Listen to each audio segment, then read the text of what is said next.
Salut à tous, on a reçu le bouquin de la saison 3 très récemment. Heu, on a fait, une game d'Aberration, que vous avez peut-être vu sur la chaîne déjà, mais on est sur la même session d'enregistrement et donc je suis, avec Ludo et Fabrice Salut à Salut tout le tous. monde. et on va faire une petite review du bouquin des règles, à l'arrache, à chaud un petit peu, avec, presque une lecture, pas tout à fait, un petit peu moins, on a feuilleté quoi et voilà, avec plaisir, on va faire ça. On va lire les grandes lignes, on va pas tout vous montrer à 100 parce que sinon, il y a plus d'intérêt d'avoir le bouquin. Le but du jeu, c'est vraiment pas de montrer le bouquin des règles page à page, ça n'a aucun intérêt, ça serait néfaste pour TGCM, donc ça n'a pas d'intérêt. Donc le but, c'est de juste, passer un petit peu sur les chapitres, ce qui vous intéresse dedans, vous donner un peu de contenu et peut-être vous faire des retours un peu plus, poussés sur certaines chapitres, certaines pages qui nous ont, pas mal parlé. Voilà. On est bon? On est On est bon, bon. ouais, je suis ouais, on y Bon, va. bah, alors d'abord, on est crédité dans la page à crédit, donc c'est cool ça. Ouais, alors ça, on s'y attendait pas. C'est une très, très belle surprise. Franchement, merci TGCM. De nous remercier le merci de l'infini. Ouais, c'est ça, c'est le merci de l'infini. Mais, bon, c'est voilà, Non, ça ça fait fait vraiment toujours plaisir, hein, ouais, c'est ça, ça fait plaisir. ça fait vraiment plaisir. Peut-être aussi l'occasion de dire vite fait que, ben, nous, en fait, on n'a pas de prétention rien sur nos vidéos, autre que partager avec vous un peu notre vie de club quotidienne sur le jeu et de vous faire connaître un petit peu, notre club que sont les Grognards, mais aussi d'échanger avec vous, du coup, sur le jeu, sur les différentes façons de le jouer et ainsi de suite. Quand je dis le jeu, je pense aussi à Carnage, je pense à Briscard, je pense un peu, voilà, sur TGCM, on est sur les 2 jeux, donc voilà. Et donc c'est vrai que, bah, ça fait plaisir que ça a plu et que ça a été remarqué, jusqu'aux créateurs. Parce que nous, on y était allés, tranquille quoi, on y est tranquille. Voilà, tout Ouais, simplement. c'est ça, c'est-à-dire que avec, de l'humilité et puis on prône avant tout le fun donc voilà, donc venez partager avec nous, venez échanger avec nous et Exactement. donc aujourd'hui la saison 3. Tin tin tin. Tin tin tin tin. Avec, l'aberration en couverture quand même, hein. Là, tu peux Ouais, pas le louper puisqu'il y a ce nouveau principe de jeu, heu, avec, un des joueurs qui va jouer justement l'aberration. Exactement. Donc comme j'avais un peu résumé sur Facebook, en fait, là, en fait, le livre de règles, c'est des modes un peu duel, hein, où tu vas vraiment affronter un joueur contre un autre joueur. Le mode campagne, tu vas faire des parties évolutives avec de l'XP, des compétences, pour les parties. Et là, la saison 3, qu'est-ce que c'est? Pour moi, c'est plus on va jouer contre des mobs, en fait. On va jouer contre des monstres et on va pouvoir XP et tout par rapport à ça. Je sais pas si vous avez le même ressenti? ouais, c'est ça. Qui Le premier bouquin, c'est le mode tournoi, en gros, c'est le mode rencontre en 1v1 avec un format défini, très carré, tout en étant très, très intéressant. Attention, hein, moi j'aime beaucoup. C'est un de mes formats de jeu, préférés, peut-être celui que je préfère le plus parce que c'est le plus «compétitif» entre guillemets, parce qu'il est très tournoi. Le mode numéro 2, c'est la campagne. Lui, il est vraiment plus évolutif, il est plus narratif, il est très intéressant, il est très fouillé, il est très riche. Puis comme tu dis, on voit les persos évoluer, on voit ses bandes évoluer, tant bien que mal au fur et à mesure des matchs. C'est parfait si vous avez un club qui se réunit régulièrement parce que, imaginons 4 à 8 joueurs qui peuvent régulièrement, faire les scénarios en même temps et faire évoluer la campagne en même temps, ça peut être assez fou. Et enfin là, comme tu dis, celui-là, donc cette saison 3, on est plus dans une, certaine maturité du jeu, donc il va y avoir des points de règle qui vont être revus, des profils aussi, mais en même temps, ça introduit, ce que tu dis là, donc ces fameux, figurines «non joueurs» entre guillemets, qu'il va falloir se tabasser, tous ces mobs, un peu comme dans un donjon scroller et tout à fait, c'est ça. Donc on va retrouver effectivement, bah, justement dans cette saison 3, bah, toute la partie technique, justement, de la gestion de ces figurines non joueurs, on va les appeler comme ça, hein, après les PNJ, les FNJ. Allez, on lance le terme. Donc toute cette partie technique qui nous permet justement de la jouer, et puis d'établir justement l'ensemble des règles parce que faut les prendre en main et ça instaure, ben, justement pas mal de nouveautés. Donc on retrouve ça dans toute cette première partie du livre. Pour information, cette première partie de la partie technique, pour prise en main de l'aberration, des anomalies et cetera. En fait, on a un petit livret dans le coffret de l'aberration qui est exactement la même chose. Donc c'est-à-dire que quand on achète l'aberration, bah, en fait, on a ces règles-là. OK. Donc on n'a même pas besoin du livre complet, en fait, en vrai. si on veut jouer l'aberration. On se retrouve pas coincé à avoir pris la figurine sans prendre le bouquin des règles, c'est ça? Exactement, tu as les règles affiliées qui permettent de la jouer. Et ça, c'est vraiment bien. Ouais, c'est pas mal, hein. Ouais, je scrolle un peu au fur et à mesure des pages ou quoi. Non, il y a plein de choses à voir quand même. Il y a quand même beaucoup de choses super intéressantes. Et donc, du coup, ouais, toute la partie aberration avec des conseils, les 3 niveaux d'aberration, donc comme vous aviez expérimenté lors de la partie, c'est-à-dire que tu peux en jouer niveau 1, 2 ou 3 en fonction des bandes ou de la bande qu'il y a en face. C'est Mmh. assez intéressant, ça. Ouais. Il y a un peu de spoil au niveau des prochaines aberrations qui pourront sortir dans la présentation. Mhm. En fait, on nous parle, quel soit amalgame de roche, bois, dragon des mers, ken ou golem fait d'engrenages et de pièces mécaniques. Donc, Ah, est-ce que c'est des sympa. concepts pour les prochaines aberrations? Certainement. On verra, l'avenir Énorme. nous le dira. Oui, parce que c'est Énorme. vrai qu'on retrouve effectivement je dirais les emblèmes de chacune des factions. Donc, bah voilà, ça laisse augurer une aberration par faction avec, avec ces petites engences qui vont apparaître autour de lui, quoi. Donc, ouais, ça promet de très très belles choses. Pour l'instant, on nous montre surtout par rapport à la magie. Chaque domaine de magie aurait son aberration, des anomalies. Après, oui, pourquoi pas, chaque faction aussi, et c'est une aberration. Mm. Un gros Oui, boss oui, panda en Maok ou un gros dragon, tu vois, par exemple, ça pourrait être juste énorme, quoi. Ouais, je sais ouais, pas, si c'est de la magie, c'est peut-être la version, justement comme c'est des aberrations, c'est à l'opposé de la faction qui le fait, tu vois? Ah, Enfin, je veux dire, ils sont pas potes avec la faction qui le font. oui, oui, Par mais c'est exemple, dépendant de la magie qui serait utilisée, quoi. Ce voilà, c'est serait, ça. voilà, la magie totémique, la magie élémentaliste, enfin voilà, etc. au niveau Et des j'avoue Puisque, concepts, que, c'est pas une idée, quoi. puisque on le voit principe, bien c'est... on voit bien Oui, un vas-y, pardon. Pokémon, type, comment il s'appelle? Ectoplasme ou quoi pour le en énorme pour le truc de la terreur là, ça peut être super rigolo. Par contre pour Oui, les c'est vrai. relances des singes et tout, pour les dés, c'est quoi? C'est un dé avec que des 10 et du coup il est intuable, il fait que des critiques. Eh ben, il pourra avoir le Ingérable. domaine de magie de sa guise, déjà, il pourra piocher dedans. Ah mon Dieu, ça va être chaud, ça va être chaud. On Oui, pourra puisqu'en chercher fait, les sorts de les ouais. aberrations sont issues des restes de magie utilisés. Donc, ce serait effectivement plutôt sur les domaines de magie que vraiment la faction. Ouais, ça c'est sympa. Donc bon bah, on tourne les pages, on continue de regarder. Donc après il y a toutes les règles pour jouer les aberrations. Beaucoup de Ouais, photos, beaucoup de mise en scène. Ça montre toujours beaucoup aussi de belle. Selk aussi, ouais, ça montre pas mal de Selk, très bien peint. Moi j'aime bien Amael avec les peintures, de Brevert, ça rend super Ouais, bien. magnifique, magnifique. OK, je continue de descendre un petit peu. Il y a toutes les attaques spéciales et tout ce que peut faire, l'aberration, bien sûr.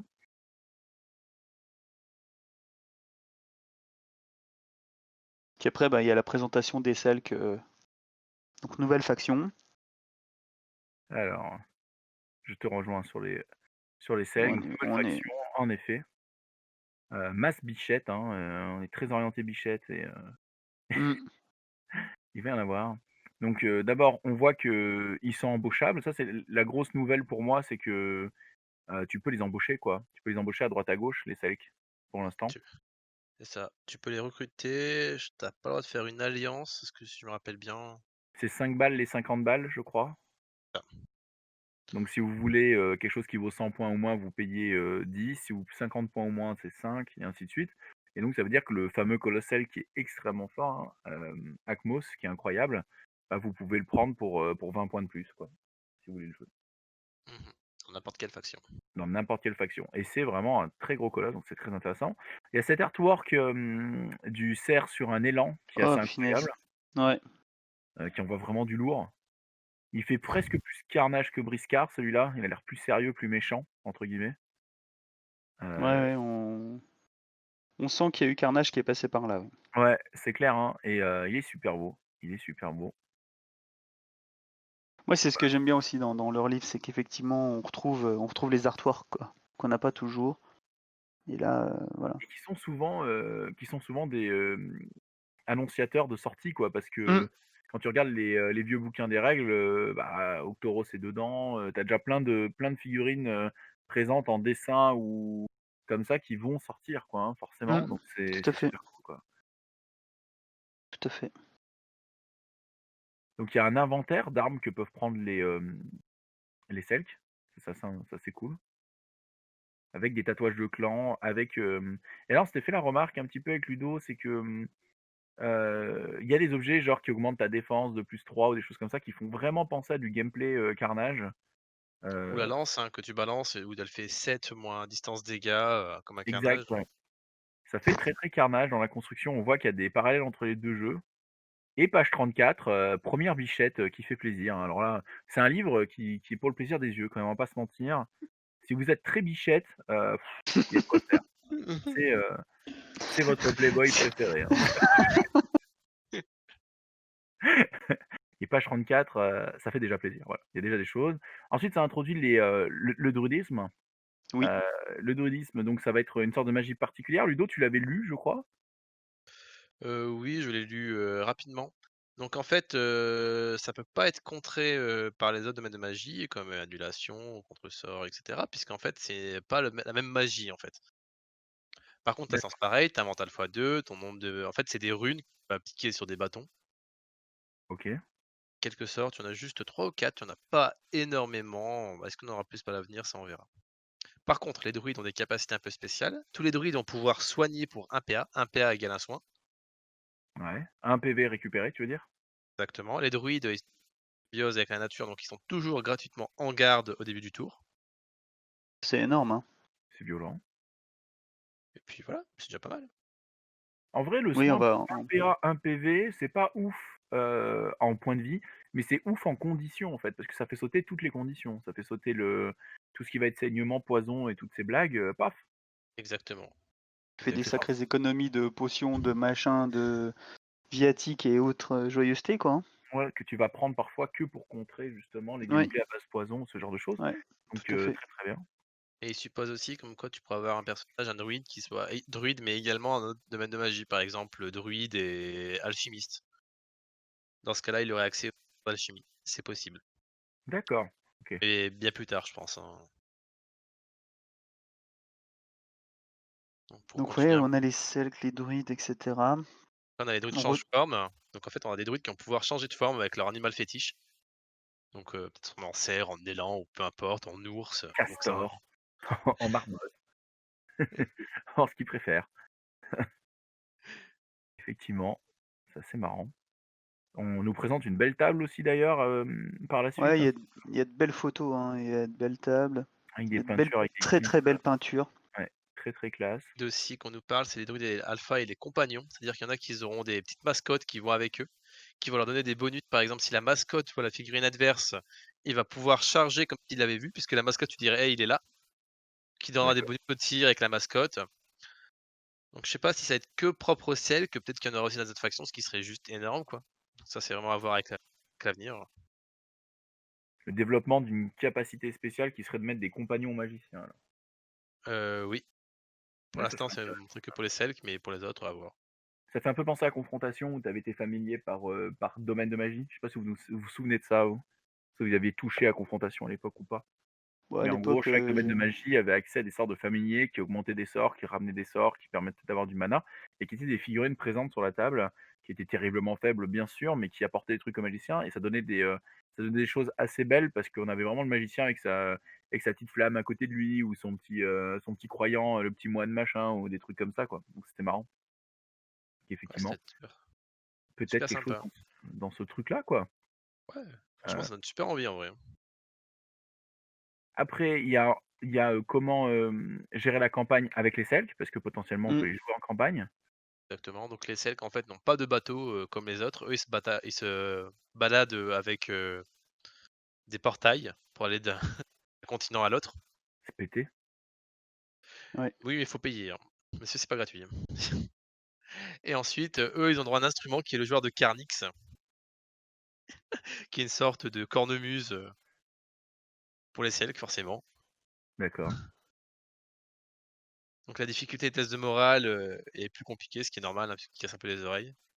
Tout le monde souffre. Énorme. Exactement. Puis après, il y a des capacités au Selk dans la campagne, hein, qui vont pouvoir apprendre aussi des runes spécifiques en se baladant un peu partout. Et là, page 43, 2e bichette de qualité maximale, On est bien, on est bien. On est bien. Tout le On monde est veut que sur. Figurine soit la prochaine à sortir de chez TGCM et qu'ils arrêtent tout le reste. On prie pour que ça sorte. Franchement, elle est géniale, elle me fait marrer. Elle m'a fait marrer. Franchement, je l'ai vue, j'ai rigolé. J'ai fait, c'est cool. Ça fait plaisir. Il y a quelques pin-up, ouais, chez les secs, c'est comme ça. Ouais, ouais, ouais, ouais. Donc voilà, donc ouais, donc ça c'est chouette parce que du coup, donc la nouvelle faction, comment jouer la nouvelle faction, elle a des différences par rapport aux autres factions, donc on les explique. Et enfin, tout le chapitre pour les jouer en campagne, pour pas que ce soit une faction qui soit à part dans le jeu à ce niveau-là. C'est-à-dire que Ouais. demain, vous voulez acheter le starter et faire un mode campagne avec vos potes, c'est possible et c'est même cool.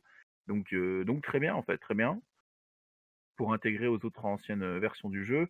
Là, on arrive au chapitre 6 qui, pour moi, est super intéressant. C'est les briscards V2. C'est le fait que, en ce moment, chez TGCM, il y a des refontes de profils et de figurines depuis un moment, hein, de quelques rêves qui ont peut-être vieilli chez Briscard. Et du coup, ce chapitre, c'est vrai que moi, c'est celui que j'attendais le plus de ce bouquin. Voilà, parce que je voulais voir un peu qu'est-ce que. Voilà, on en avait parlé lors des podcasts, on en avait parlé lors de plein de trucs à savoir quelles sont les figurines, qu'est-ce qui va être retravaillé.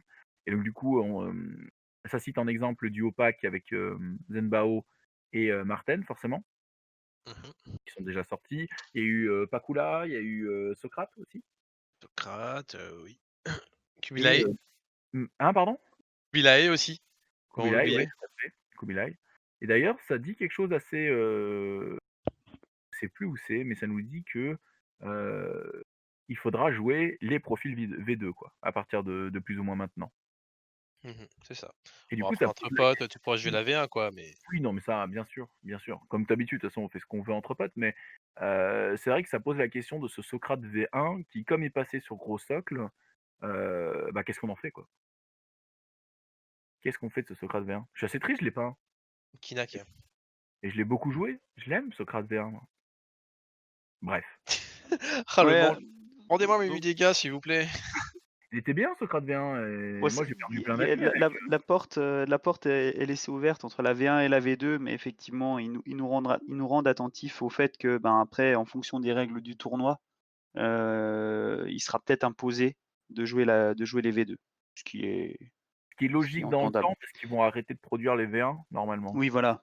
Je crois qu'ils sont déjà plus achetables. Certains V1 ne sont plus achetables déjà. Oui, comme Martin par exemple. Et là, avec Ludo, on a eu plaisir à voir qu'il y avait 4 profils cochons. Quinter, ouais. Et on s'était fait la remarque récemment avec Ludo. Pardon, je m'excuse. On s'était fait la remarque récemment quand même que les cochons étaient un poil à la ramasse, on trouvait dans le jeu. Ils galéraient. On a fait pas mal de matchs en jouant des cochons. Et on avait vu que d'autres factions faisaient très souvent soit pareil en mieux, soit différent, mais souvent quand même en mieux. Et donc on galérait à jouer cochon, tout simplement. Et là, on voit une refonte de 4 profils. Et j'aimerais bien un petit peu qu'on les regarde de près, si vous êtes d'accord, parce que je les trouve assez ouf. Alors, Euh, je me demande même si c'est pas un peu plus que 4. Ah non, non, 4, autant pour moi. Ah oui, c'est ça. Alors moi, je suis pas joueur Quintor, donc je vais, pour le coup, je vais peut-être vous laisser, votre analyse sera plus pertinente que la mienne.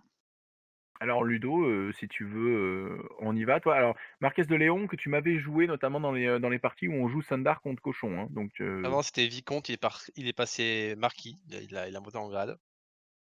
habile. Donc avant il avait constitution 4, il monte à constitution 5. Sa dextérité descend, il avait dextérité 5 et sa force est augmentée de 1 aussi, hein, il doit avoir force 4. Ouais, ça me dit quelque chose. Son mouvement est réduit. Ouais, Ensuite les PA c'est les mêmes, PV c'est quasiment pareil. Ses armes il les garde, donc c'est une rapière à 4 dégâts et une dague et un PA. Là c'est super sympa, c'est noté en plus le nombre de mains et tranchante. On s'améliore dans le wording. ouais, 4 attaques par tour avec la dague, ce qui est normal, sinon c'est spam l'infini. exact. La botte, c'est un désarmement, 3 dégâts. La cible perd 3 PA. Avant, elle perdait 2 PA, donc c'est encore un meilleur contrôle. Ouais, excellent ça, excellent. Ça rajoute du contrôle. On le dira à la fin des 4 profils, mais on a l'impression qu'ils sont en train de redesigner le cochon, qu'ils sont en train de les modifier un petit peu dans leur design de fond. Donc c'est super intéressant en effet. Ouais. Tout à fait. Ensuite, spécial. Peut contrer avec l'arme de son choix lors d'une parade ou gratuite. Contre avec ses 2 armes lors d'un contre réussi. Donc ça veut dire que lorsqu'il va se défendre, il va faire une esquive ou quoi que ce soit ou une parade gratos, directement derrière, c'est contre automatique au corps à corps. Donc ça peut faire 5 enfin, soit 5 dégâts, soit 9 dégâts en plus, Du coup, en c'est un mettant les armes. duelliste extraordinaire. C'est-à-dire que Exactement. s'il va en 1v1 sur un briscard, il peut l'attaquer, faire sa botte pour faire perdre 3 PA autour du mec après, mettre plein de coups de surin à dé de 5 dégâts, à 1 PA, paf, paf, paf, paf, paf. C'est à l'autre de jouer. On a gardé peut-être 2 PA, nous. Il Mmh. s'active, il a 3 PA de moins, il nous tape. On va dire, ok, bah, je vais faire une esquive, je pars à 9. Paf, l'esquive fonctionne, pouf, tu prends une attaque gratuite dans la gueule, et ainsi de suite, quoi. Donc en fait, on se retrouve à. Vous voyez ce que je veux dire? Il contrôle les PA de l'adversaire, il va attaquer pendant la phase d'attaque de l'adversaire, et il a énormément d'attaques qui font de petits dégâts, mais qui vont cumuler. Et donc c'est un duelliste assez extraordinaire, moi je trouve. Exactement. En plus, force 5, donc il part à 10 de base pour une attaque, ce qui est très bien, Ouais. hein. 10, ça commence à être un seuil Mmh. très intéressant pour toucher. Très bien. Alors, il montre l'invasion avec, une seule fois Oui, par partie, début du tour, la distance du premier donc c'est mouvement la gratuit même est qu'avant. doublée. Ouais, En fait, ils expliquent que comme c'est pas une carte qui est affiliée à Vicomte, enfin Marquis de Léon ou Vicomte, donc on peut continuer à la jouer, quoi. d'accord. Tu vois, c'est pas écrit réservé à Vicomte de Léon, c'est pour ça. Donc, n'importe quel Quintor peut la prendre potentiellement? N'importe qui. D'accord. Donc, déjà un rework assez sympathique sur celui-là. Ensuite, on tombe sur la fameuse Graziella, Mmh. Alors attends, Señora Graziella. sur Invasion, quand tu lis en fait, la distance du premier mouvement gratuit de chaque Quintor est doublée. Ouais, Alors de chaque ou de tous? bah, c'est pareil. Bah oui, donc ça veut dire que si tu le prends, c'est toute ta faction qui peut doubler son mouvement Oui, une Tout à fois fait, dans la oui, partie? c'est ça, ouais. exactement. Non mais Tu c'est connais peut-être. pas du tout? Tu connais pas? Non, non, mais c'est parce que comme tu disais, je peux prendre la carte, mais en fait tu prends la carte, mais en fait elle est pas limitée au marquis, quoi.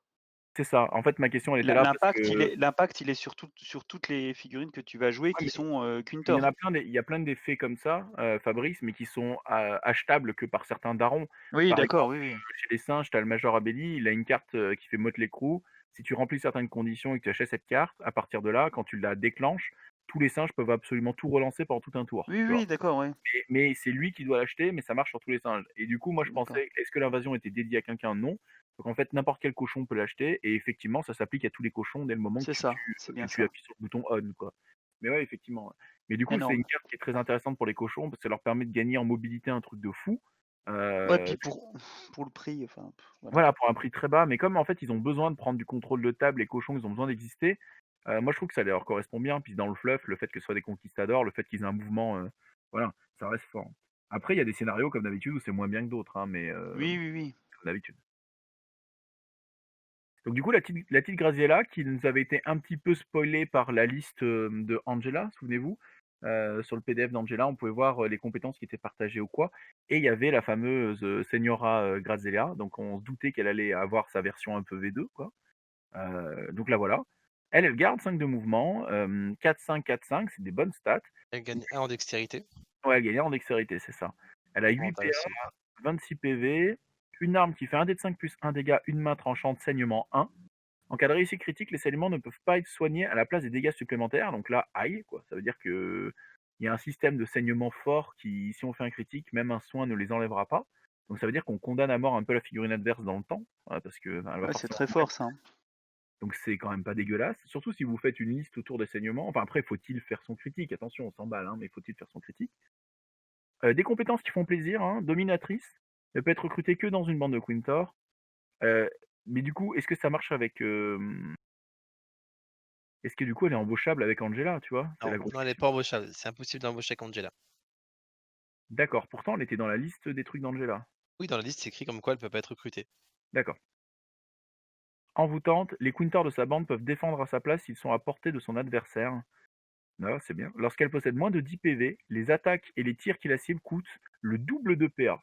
Exactement. Ça, c'est une compétence, mais Elle est incroyable. ouf, hein. C'est énorme ça, hein. Incroyable. Le double de PA. Je sais pas si vous vous rendez compte. Surtout que tu vois, si tu la couples, tu vois, tout de suite j'ai un combo qui me vient à l'esprit, mais c'est vrai que si tu mets le marquis à côté, qui du coup pourrait défendre pour elle, en sachant que lui il riposte gratuitement, machin, ça peut faire mal, quoi. Et c'est là où on arrive un petit peu à la remarque que je voulais faire, mais qui c'est très bien, tu l'as lu, Fabrice? Parce qu'en fait, les cochons, ils sont en train de les redesigner sur la dépense des PA adverses et sur du contrôle. Ça Ouais, veut dire, Zella: «Ah clairement. bah, il faut que tu payes 2 fois plus pour m'attaquer, il me reste 10 PV». Ah bah, c'est Vicomte qui défend. Ah bah, il a réussi sa défense, il te tape gratuitement.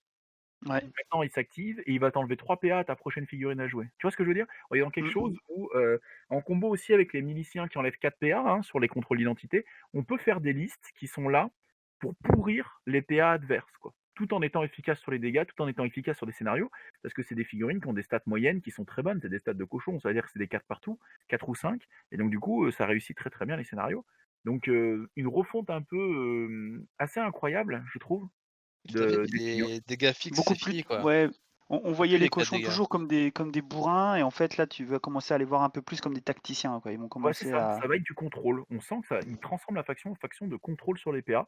Petit bémol, moi je trouve sur le profil, elle a un flingue à la main et elle a perdu son super flingue, parce que moi je trouvais son flingue Ah, dément, elle hein. son pistolet de poche, ouais. Ouais, son pistolet de poche, c'est une des meilleures armes du jeu pour moi, 3 dégâts Après, pour 1 PA, c'est incroyable, donc elle l'a plus pas une apparemment. carte spé, hein. Peut-être qu'elle l'aura sur une autre carte, va savoir. Après ça vaut 10 points dans l'inventaire, si jamais on est vénère, on peut lui mettre. Elle a une règle spéciale qui vaut 12 points, qui est réservée à Grazella, qui fait Ça explique justement que touche tu peux pas l'avoir, en fait.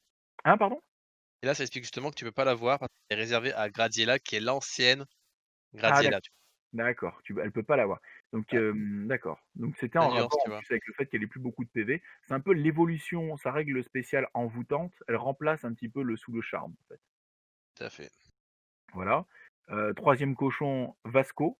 Alors Vasco, toi tu l'aimes beaucoup, Ludo, tu me l'as joué un bon nombre de oh, fois. moi aussi, tu me l'as joué Vasco, hein. Je crois qu'à chaque Et fois que tu joues cochon, il y a Vasco. il y a souvent Vasco. Et alors, Vasco, alors là on rigole plus, hein. Est-ce qu'il avait mouvement 5 avant? Là, bah, non, il avait 4. Comme il a une armure lourde, il était plutôt lent. D'accord.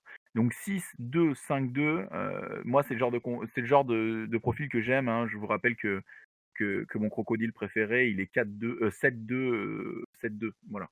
Donc Donc il moi ça gagne me va. 1 en constitution, avant il était à 5. 6, ça commence à être un seuil qui est violent, hein. On commence 600 même à avoir des pense, socles 80 qui sont sur 6, hein. 4 de mouvement, 8 PA alors qu'il n'avait que 7 avant, si je dis pas de conneries, Oui, donc du coup, il passe en paire, donc il a droit à une attaque en plus.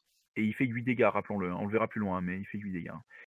26 points de vie, une armure de conquistador à -1, 6, -3 avec, beaucoup de cases, 8 cases, Elle devient meilleure aussi parce qu'avant, c'est le seuil, c'était à 7. Là, il passe à 6.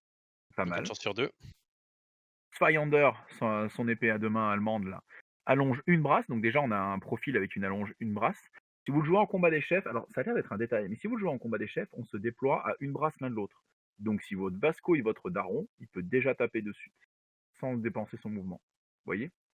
C'est quand même une sacrée différence. Ça a l'air d'être un détail, mais c'est fort. 8 dégâts, voilà, OK. Et perce armure 1. De la politesse, hein, sur le Zweihander. Ensuite, il a une botte apparemment qui fait 1 dé de 5 plus 3 dégâts sur chaque figurine dans la longe.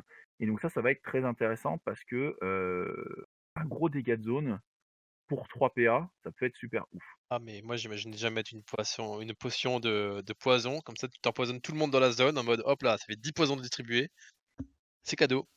Surtout qu'on voit, même si c'est caché un peu par son bras, qu'il y a ennemi. Donc on peut imaginer que ce soit écrit sur chaque briscard ennemi dans la longe. Donc ça veut dire que même si on a des copains, on les poisonne pas, on tape que les méchants. Donc ça peut être très intéressant. Poison en combo avec la dépense des PA qui sont jusque là, pareil, ça peut être assez extraordinaire. Les adversaires n'ont pas de bonus de surnombre en attaque et en défense. Ça, c'est la règle. Dans Guild Ball, on a une règle comme ça c'est sur des psychopathes en général qu'il y a ce genre de règle. Les mecs, ils s'en foutent d'avoir des potes ou pas, parce Ouais, c'est qu'ils ça, il s'en fout d'avoir ils du peuvent monde être en autour de 6 contre 1, ça les fait marrer, quoi. C'est pas grave. Fidèle tant que Marc de Léon est en jeu, Vasco utilise le mental de celui-ci. Donc ça veut dire que si on le joue avec le daron qui était plus haut, son mental va passer à 4, ce qui va lui faire des stats 6-2, 5-4 qui commencent à être très très très très intéressantes. bah, c'est Voilà. surtout qu'il a un mental du coup, il a un mental de 10. Ouais, mais ça veut dire qu'en test de mental, c'est le 10 ou c'est rien, quoi. À côté, on a Cortez. Cortez, si je dis pas de conneries, c'est le mec avec la hache qui tapait à 9 dégâts avant. Oui, Alors, il a été rework pas mal, je crois. 4 de mouvement, il avait 5, non? Ou c'est moi qui fantasme ça? il avait 5. Il avait 5, donc ralenti un petit peu. 6-2, 5-3, il avait quelque chose de semblable? Oui, tout est semblable, oui. 9 PA, il en avait 8, non? Ouais, il en avait 8, ouais. 8, 30 points de vie. 30 points de vie, ça commence à être extrême, c'est beaucoup. 30 points de vie. Ça, c'est. Moi, je pleure là. Moi, je vois mes pandas coupés en deux là. C'est violent. Donc son hachoir, 3 PA, 6 dégâts, 2 mains tranchantes, saignement 3. Ouais, Ça voilà. veut dire que ça fait 12 dégâts, le coup de hache. C'est pour ça fait 12. Si vous avez pas de soins, c'est 12 dégâts. C'est fou quand même. Saignement 3. Ouais, c'est Les 12 dégâts. Ouais, ça fait 12 dégâts. Si t'as pas de soins, tu t'actives, tu 6, reprends 6. dégâts, 6 de saignement. Tu te réveilles, tu travailles pas. Je me demande si c'est pas juste un saignement où tu te prends 3 dégâts, tu vois. Bah, je sais pas, les saignements briscards, c'est pas 2 dégâts par saignement? En fait, je crois que tu as le wording qui est comme ça, c'est comment c'est écrit. Si c'est 2 saignements, ça veut dire que tu prends 2 fois 2 dégâts de saignement. Ah, alors ça serait Et là, un seul ça saignement qui vaudrait 3. exactement. D'accord. Donc ça ferait 9 au lieu de 12, Ouais, ce qui est bah, déjà bien. ça Oui. faudra peut-être s'assurer de ce truc-là parce que Il sinon, faudra il faudra effectivement, Mais sinon avoir sinon c'est trop en vrai. ah, sinon c'est. c'est vrai que c'est pas mal sinon. Les réussites critiques sur 9 et 10, s'effectuent sur 9 et 10 et passent à saignement 5 à la place des dégâts supplémentaires, donc ça, ils ont déjà prévu le coup. Les critiques, ça sera bien pour toucher, mais pas, on pourra pas atomiser sa cible à 23 dégâts à l'attaque. En cas d'échec critique, Cortez, il se saigne lui-même de 2. Ce qui est très bien. Bot, sadisme, allonge 2 brasses, la cible subit les effets de gelure et sonnet. Et alors là, il a une attaque à allonge 2 brasses. Mais est-ce que l'arme à allonge 2 brasses de passive, est-ce qu'à 2 brasses, on est engagé par lui ou pas? Tu vois, c'est un peu ma question. Parce qu'il est pas Normalement non. dit qu'il allonge sur son arme de base, c'est que sur la botte, j'ai l'impression. Non, non, il y a que sur la botte. Et quand alors, là, on revoit du contrôle. Oui. Sonner, il faut se relever, donc on perd son mouvement de base et gelure, Gelure. on avance de 2 brasses de moins. Donc si Sonner, on c'est fait encore plus fort que ça. Sonner, c'est que tu vas devoir dépenser 1 PA de plus pour te défendre. non, ça c'est dans, Carnage. Dans Briscard, c'est pareil. Tu sûr? Oui. Tu as le sonner et le assommer. Là, ce que tu as dit, c'était au sol. Ah, c'était au sol, donc sonner, tu es sûr? Ah putain, je l'ai jamais vu dans il y Si, a si. qui il y a qui fait sonner dans Briscard? Là, je sais plus, il faut regarder dans une nouvelle, référence parce que c'est un nouvel effet qui est là depuis il y a pas très longtemps. Je crois dans les CL D'accord, qu'ils ont dû sonner. d'accord, donc tu augmentes de 1 les défenses, donc le mec il doit payer plus cher ses défenses et gelure, il a moins de mouvement et moins Ah, aussi de dextérité. Donc indirectement, c'est très anti-Mahoc, entre oui. guillemets, parce que si le mec se fait toucher, non seulement il se fait avoiner la moitié de sa vie, mais en plus, bon, bah, sa dextérité tombe, donc les esquives sont plus difficiles et il doit les payer plus cher. Où le sonnet il est intéressant, c'est que si le mec il a plus de PA en face, c'est gratuite puisqu'elle coûtera 1 PA. Oui, c'est ça. À partir de là, c'est ça, il pourra plus se défendre, il pourra Je même plus du tout trouve, se défendre. que c'est plus intelligent que le assommer qui est beaucoup plus cruel, tu vois? Et Le après il a une assommer, c'est juste voilà. Vas-y, oui, je te laisse assommer, bon, continuer. assommer, c'est mise à mort, hein. C'est en général, c'est lisez-le comme mise à mort. Donc Pablo gagne 1 en constitution et en force tant qu'il saigne. Ça, c'est s'il fait un échec critique ou si on lui met des saignements, ben, il passe constitution 7 et force 6, donc il s'arrête jamais. Et enfin, il a analgie. Donc lui, il a un petit peu de contrôle, beaucoup de baston, mais quand même un petit peu de contrôle. Du coup, à la lecture de ces 4 profils, on voit que les cochons sont redesignés de manière mais très, très, très différente, hein. Beaucoup moins linéaire, beaucoup moins, je te rentre dans l'art, je lance mes dés et puis ça doit te tuer et puis j'espère survivre quand tu taperas mon armure et mes PV. Là, on a quand même beaucoup plus de gestion des PA et de quoi faire, pas quoi faire.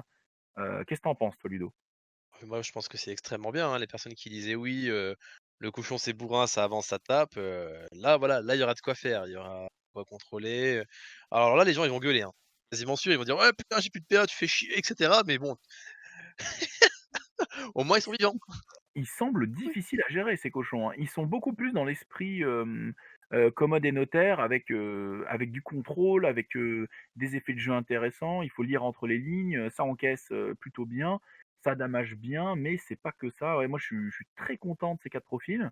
Bien sûr, il y a pas les valeurs en points, donc on est dans un suspense, hein, on sait pas combien de points ça vaut, mais il y a un petit peu un indice. On sait que, Graziella, Vasco et Cortez sont dans un starter, ces 3 là? Ou c'est 4 avec, Léon? Je sais plus. Alors c'est Vasco, Cortez et Léon qui sont dans un starter à 400 points. Donc on peut imaginer que la somme de ces 3 figurines puisse faire 400 points toujours, s'ils gardent cette logique de starter à 400 points. Mmh. Ce qui me paraît viable, hein, parce que Vasco, il vaut pas 90 points. C'est pas possible. C'est pas Quoique non, possible. non, pardon, excusez-moi, c'est 300 points. C'est 300 300 points? c'est 300 points, oui, puisque tu avais 100 points en moyenne pour Léon, Vasco et Cortez, je Cortez, crois. il était à 90, quelque chose comme ça, je crois. Cortez, ouais, enfin, c'est Vasco et Cortez, c'est 99 points les 2 Ouais. et Vicomte, il était à 94 points, plus la carte invasion, tu devais arriver à 300. Alors, que 300 points ces trois-là? Oh la vache, c'est impressionnant. Ludo, si t'es d'accord, on pourra tenter une vidéo, une partie, en vidéo où, tu me joueras les 3 pour, Et les peut-être 300 points justement 400 points avec la avec Grady, Gradiela. Ça ferait monter le starter à 400 points avec Gradiela à 100 points la figurine. le nouveau starter. Et ben, si tu veux, on fera une partie où on les testera en partant du principe que ça vaut 400 points les 4, et on montera à 500 points ou on restera à 400 points pour faire une petite partie pour tester ça. Mais ça peut vraiment être intéressant. Ouais, moi je suis très content de voir, en fait, c'est simple dans n'importe quel jeu, que ce soit du Magic, peu importe le jeu, quand le jeu évolue, il y a des nouvelles compétences, des nouvelles règles spéciales, ça s'enrichit et du coup, les premières figurines sorties sont très souvent, un peu, comment dire? Elles semblent avoir moins de signatures, moins d'âme parce qu'elles sont beaucoup plus simples, parce que forcément les règles de l'époque ne supportaient pas autant de capacités spéciales et choses comme ça. Et donc là, c'est une mise à jour qui est avant tout dans la profondeur et avant tout dans les capacités. Et du coup, c'est des excellents choix, quoi, tout simplement. Moi, je confirme sur la partie saignement, hein. Je suis allé jeter un œil dans le bouquin de règles.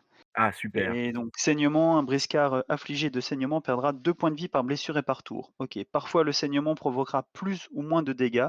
Cela sera alors précisé. Cet effet est cumulable et tout ce qui permet de regagner des points de vie interrompt tous les effets de saignement. Donc là, on est effectivement, quand c'est marqué saignement 3, c'est-à-dire que ben, tu prends un saignement, quand tu te réveilles, c'est 3 dégâts, mais du coup, ça fait mal parce que sur une réussite critique, eh ben, il en met 5. ouais, Et, et c'est même une réussite critique 9 ou 10. Donc là, voilà. Là, ça peut effectivement, pour peu que effectivement tu te mettes un gris-gris, au passage ou enfin des choses qui te permettent de encore maximiser, le fait que tu fasses une réussite critique. ça peut Ouais, avoiner, hein, ça peut faire ça très, Comme très la peut mal. Shimae, avoiner quoi. très, très, La très, très, très méchamment. la Tu vas Shimae avo qui fait des saignements à 1 dégât, puis quand c'est critique, tous les saignements passent à 2 dégâts. i ouais, ça c'est assez ouf. Mais du coup, c'est un nerf si tu joues l'autre qui fait des saignements 3, tu réduis le saignement de l'autre. Mmh. Mais ouais, c'est assez impressionnant. Donc du bon sur ces profils-là. Ensuite, il y a un autre profil qui est présenté qui est Mad Dog. C'est marrant parce que pendant le podcast avec les bannis, ben, c'était celui dont on avait c'est un des facochères dans les références qu'on avait dit qui avait le plus besoin d'être mis à jour, entre guillemets. Donc c'est Mmh. marrant de le voir ici, je trouve que ça a du sens. Mmh. Donc je vais le lire vite fait. Il est 5-3, 5-4 avec 5 de mouvement, donc des belles stats. 8 PA, 28 PV. Il a une arme à 3 PA qui fait 1 D10 plus 2 dégâts, une main tranchante. Elle récupère 3 PA en cas de réussite critique. Pas de dégâts sup, mais c'est déjà bien de récupérer ses PA. Un flingue à 7 dégâts, portée 5 brasses, une main, arme à poudre, ne peut pas être rechargée, mais à 7 dégâts, est-ce qu'on ne payerait pas munitions et poudre quand même? Lacération. Hein, tu dis? Oui, oui, carrément. Portée courte, c'est 8 dégâts, hein. Ah, mais 8 dégâts, mec, 8 dégâts. Les puces, il est en mode quoi? Mais il a pas de portée longue, hein. Et pour 2 Ouais, PA, hein. C'est pour 2 PA, hein. oui, il tire que pour 2, donc il peut tirer les 2 fois à 16 dégâts, papam, et il recharge pour 3. Et ouais, c'est impressionnant, quoi. Et s'il y a un Dixon, ça veut dire que s'il se met en point d'action vide, il peut tirer, 3 fois à 24 dégâts, tout simplement. Voilà. Le seul défaut, Après c'est qu'il peut pas tirer loin. ouais, Oui, et qu'il ait dextérité 3 quand même. Il a quand même dextérité 3. Du coup, c'est pas le meilleur tireur de la terre. Alors, il a une botte, lacération, c'est avec son arme, 5 PA, c'est cher. 1 d 10 plus 5 dégâts, saignement 4. Alors là, le GTGCM, ils se sentent plus pétés hein, sur les dégâts maximum. On parle de 19 dégâts maximum sur cette botte. Moi, c'est une botte à quand même 5 PA, c'est beaucoup. Voilà. Mais c'est assez violent. Il a une autre mais botte, ouais. intimidation. L'adversaire doit effectuer un jet de morale. Et là, on est un petit peu par rapport aux questions, par rapport aux bots qu'on s'était posées, où Gwen nous avait très gentiment répondu. Est-ce que ça se lance à distance? Il n'y a pas de distance, donc moi je pense que ça se lance qu'au corps à corps. Au corps à corps, l'adversaire, c'est celui qui est dans le duel. C'est ça. Il doit effectuer un jet de Donc morale. donc là, tu payes tes 3 pour acheter ta botte. Enfin, tu payes ta botte à 3 PA et donc tu obliges le gars à faire, un jet de morale. Exactement. Exactement. Ouais. Et si le mec est déjà prostré, piège de la table s'il rate. Ouais. Ou à l'inverse, tu le prostrais pour le foutre dans la merde s'il a plus de points d'action, s'il a plus rien, s'il a plus de machin. Ou si tu es en surnombre, hein, si tu joues une liste avec un petit peu de nombre, tu sais qu'il aura un test de mental à -3, allez, fais-le tout de suite. Et En puis on verra. sachant que on est d'accord, la botte, sauf cas exceptionnel, parce qu'il y a des cartes qui permettent de le faire, mais sinon la botte, tu peux la faire qu'une fois dans ton tour. Oui. Oui. C'est-à-dire que là, tu pourrais pas dire, «Allez, je fais 2 fois ma botte, Non. Non. parce que je veux vraiment te sortir». Non, non, mais tu peux ah oui, tu veux dire 2 fois d'affilée pour sortir une figurine dans la foulée? Ouais, 2 Mais fois par contre, ce qui est l'intimidation. fort, comme combo, c'est que, quand tu dis à quelqu'un: «Fais un test de mental» et qu'il le rate, il n'a plus de zone de corps à corps. Comme il a plus Oui. de zone de corps à corps, ça veut dire qu'il ne t'engage plus, ça veut dire que tu peux lui tirer dessus. Donc ça veut dire que si tu fais la botte pour 3 PA et que le mec se rate, tu peux lui mettre 2 balles à portée courte à 8 dégâts et le mec, bon, bah, voilà, quoi. Donc il y a des combos à faire avec ça.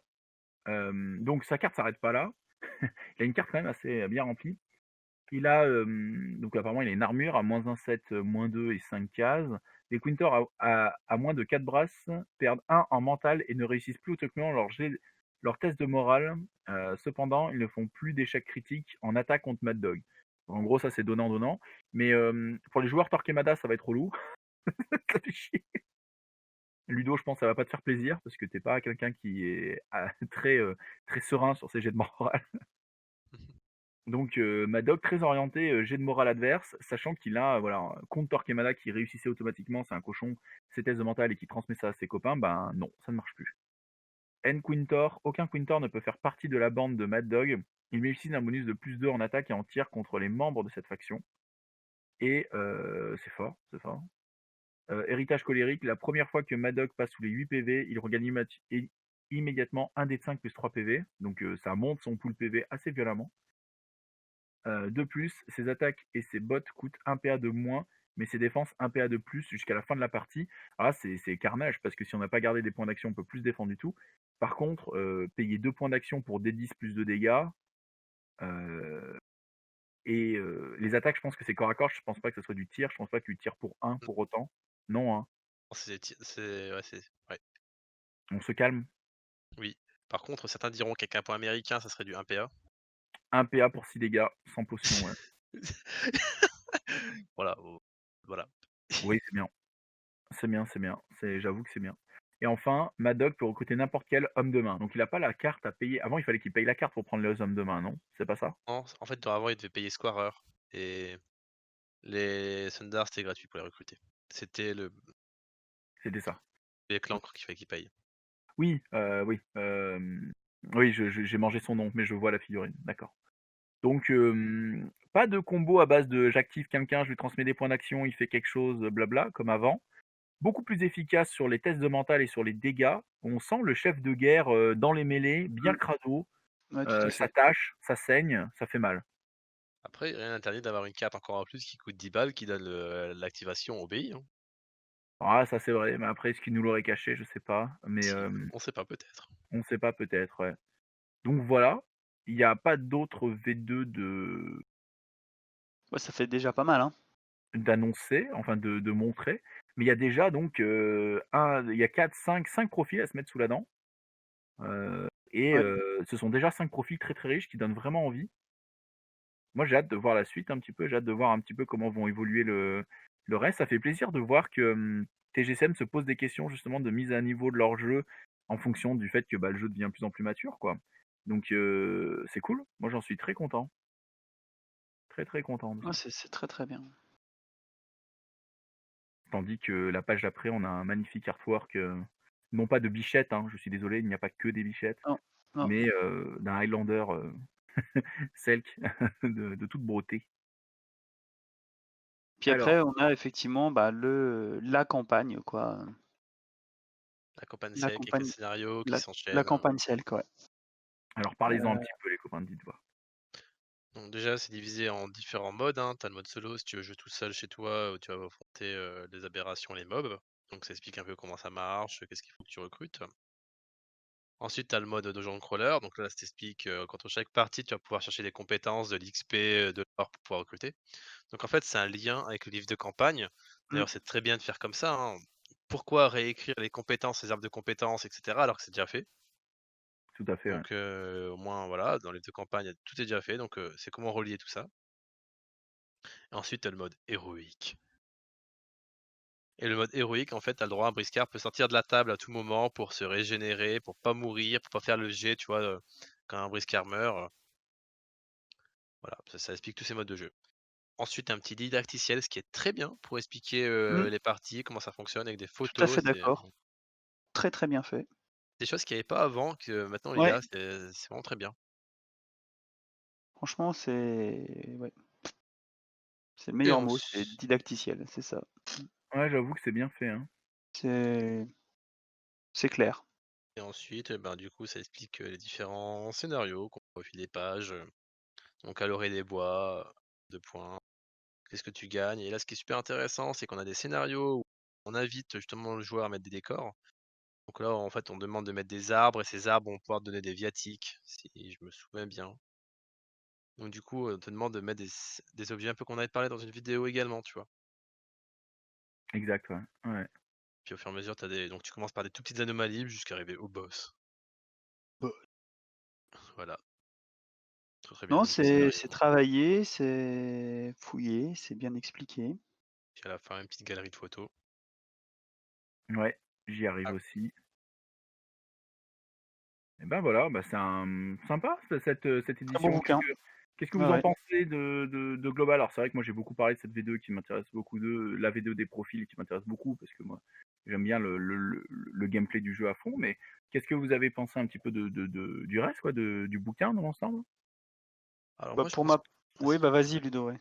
Alors moi, je pense que Briscard avait besoin de ça pour se relancer et cetera, parce que là, il était un peu dans l'ombre de Carnage. Là, il revient bien devant la scène avec un nouveau mode de jeu qui est extraordinaire pour jouer entre amis et cetera, à plusieurs, ce qui est vraiment sympa. La nouvelle faction Cell qui rapporte des gameplays qui sont super intéressants avant et les V2, voilà quoi. Donc oui, vraiment formidable.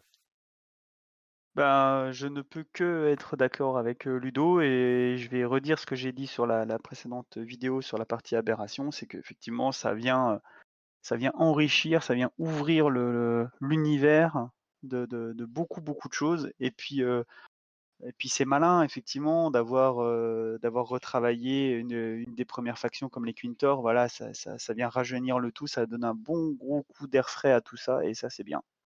C'est très vrai, tiens, c'est très vrai d'avoir fait ça et on a hâte de voir les Sundar, on a hâte de voir un peu ces factions et ces profils qui ont un petit peu vieilli se remettre à jour. On sait très bien que chez Briscard, il n'y a pas de raison de retravailler tous les profils, la plupart des Mmh. profils sont très, très bien faits, mais c'est vrai qu'il y a quelques profils qui ont vieilli, quelques profils qui sont un peu en deçà. Pareil pour les sculptures et ça fait plaisir de voir qu'ils ont envie de corriger et améliorer ça dans le temps, tranquillement, en proposant des ressorties. Souvent les jeux de figurines proposent pour continuer de vivre, ils rajoutent. Il rajoute, il rajoute, il Oui, rajoute, il puis c'est la rajoute course à l'armement, quoi. et il y a cette notion de course à l'armement. Là, disons que on rajoute des modes de jeu. Par contre, on ne rajoute pas forcément des figurines bien qu'il y ait les duo packs et tout ça, il y a eu plein de nouveautés. Attention, hein, je dis pas qu'il y a pas de nouveautés. Mais du coup, il y a cette idée aussi de pouvoir refaire des choses qui ont déjà été faites, les remettre au goût du jour, les resculpter pour pas dire juste on a fait des profils et racheter les mêmes figurines, ça va plus loin que ça. Du coup, c'est assez intéressant comme point de vue et je trouve que c'est plutôt bien C'est quand vu. Il même y avait c'est avec quand même Gwen, un Oui, parce que pardon. Gwen, il disait: «Ça sert à rien d'avoir dans un carmouche, tu vois, jouer 5-6 figurines, d'avoir, 200 références différentes dans une faction», tu vois? Je suis assez d'accord, ouais. Donc c'est pour ça qu'il va travailler la resculpte. C'est pour ça que ouais, nous qui jouons à d'autres jeux d'escarmouche, c'est vrai que sur Guild Ball, on joue 6 figurines sur la table, mais en gros, on en amène 12 en tournoi et on choisit les joueurs comme des joueurs de foot qu'on envoie sur le terrain. Nous, on est un sélectionneur de foot et on envoie, en fonction de ce qu'il y a en face, les bons joueurs en fonction de chaque chose. Donc du coup, en tournoi, on part avec 12 figurines, on en met 6 sur la table par partie et il y en a 15 environ par faction. Et en fait, plutôt que continuer d'en sortir, ils sont plus orientés à sortir de nouvelles factions pour montrer de nouveaux gameplays, de nouvelles choses. Et du coup, c'est pareil, c'est un peu cette logique de dire, de toute façon, ça sert à rien de spammer la même faction d'un million de références, parce qu'à la fin, ben, il y aura forcément des références mieux que d'autres, et qu'on jouera ou qu'on jouera pas. Et donc, ça sert pas de ouf, quoi. Je sais que Eden avait un petit peu ce problème-là pendant un temps, d'avoir une gamme avec énormément de figurines par faction, et que du coup, ben, il y avait des figurines qui étaient juste moins bien que d'autres et qui étaient très peu présentes sur les tables, et ainsi de suite. Du coup, c'est compliqué pour un jeu de trouver comment évoluer sans être redondant, sans éliminer d'autres choses qu'on avait déjà faites, quoi. Et je pense que là, ils partent sur des bonnes idées pour que justement pas tomber dans ces travers-là, quoi. Ouais, puis il faut pas oublier que tu es sur un jeu sur lequel, bah, tu as quand même plein, plein, plein de modes de jeu, quoi, du coup. Parce que tu vas te retrouver effectivement, à jouer, à 2, donc en opposition classique. Tu peux te rajouter une couche, campagne qui est déjà pas présente forcément, dans toutes les règles. Et puis là où, un dungeon crawler, et puis un mode, solo. Je veux dire, c'est quand même riche, quoi. C'est Ouais, riche. complètement, hein, complètement. Mais c'est un jeu qui a vraiment une bonne maturité, hein, qui a vraiment évolué au fur et à mesure du temps, les montures, les colosses, les modes tournoi, le mode, campagne, et là, les aberrations et tout ça. En vrai, c'est assez impressionnant comme, il a une belle vie, ce jeu, en termes d'évolution. Moi, j'ai hâte de voir comment Carnage va réussir lui aussi à faire ses «classes» entre guillemets dans le temps, Mmh. avec Ouais, les tout à fait. sorties, enrichir les factions, parce que pour l'instant, il y a pas mal de factions où il manque de références pour vraiment, pouvoir, voir la faction dans sa globalité. On sent qu'il y a des trous dans certaines factions de gameplay, mais on sait qu'ils vont être comblés dans le temps, et les modes de jeu qui sont un petit peu à remettre en question de temps en temps ou quoi. Mais on sait très bien que les années passant, ça va forcément aller vers un mieux, en fonction de ce que proposera la communauté et ce que proposera, TGCM bien sûr aussi. Voilà. Bah, voilà, je pense qu'on a fait un joli tour. On a fait un petit tour de ce bouquin des règles. Et Ludo, est-ce que tu avais d'autres choses que tu voulais dire? Non, on a déjà tout dit, c'est déjà très bien, je pense. Ouais, c'est pas mal. Bah écoute, si tu veux y aller pour le mot de la fin, César, écoutez, j'espère que la saison 3 va également vous faire plaisir et surtout n'hésitez pas à faire des retours là-dessus. On est à l'écoute, c'est vraiment super. Bon allez, à plus. À allez, plus. ciao.